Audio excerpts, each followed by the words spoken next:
Më 11 mars janë hapur aplikimet për kredi të buta, ku 90 kuota janë marrë nga Ministria e Brendshme. Për këtë vit, nga ndarja që është bërë nga Ministria e Brendshme, vetëm 25 efektiv policie nga 12.000 në total do të kenë mundësinë që të marrin kredi të butë. Pra, këtë vit, vetëm 0,002% e punonjësve të policisë mund të marrin kredi të butë, e thëndryshe 1 në 500 policë do të përfitojnë kredi të butë. 15 kuota do të ndahen për gardën, 10 për AMP, ndërsa 40 kuota të tjera do të jenë për aparatin përbërës të Ministrisë së Brendshme dhe institucioneve të varësisë.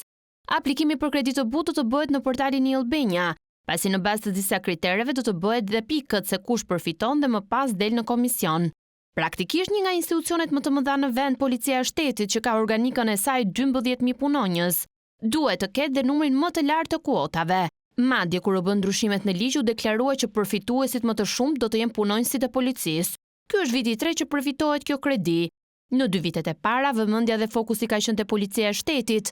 Pra në vitin e parë 100% e kuotave i kaluan këtij institucioni, ku rreth 100 punonjës policie në vitin 2023 përfituan nga kredia e butë, ndërsa në vitin e dytë u ndan mes Policisë së Shtetit, Gardës së Republikës dhe Autoritetit të Mbikëqyrjes Policore.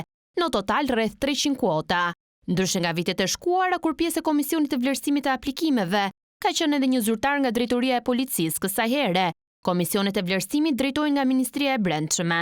News 24 ka parë dokumentet e hartuar nga Ministria e Brendshme, dhe ajo që vjet re është fakti se në Komisionet e Vlerësimit të Aplikimeve, përfshirë edhe Sekretariatin Teknik në mbështetje të Komisionit të Shqyrtimit të Ankesave dhe mbështetësit e Komisionit të Shqyrtimit të Ankesave, përbëhen vetëm nga punonjës të ministrisë dhe nuk ka në mesin e tyre asnjë emër nga institucionet përkatëse përfituese të kuotave.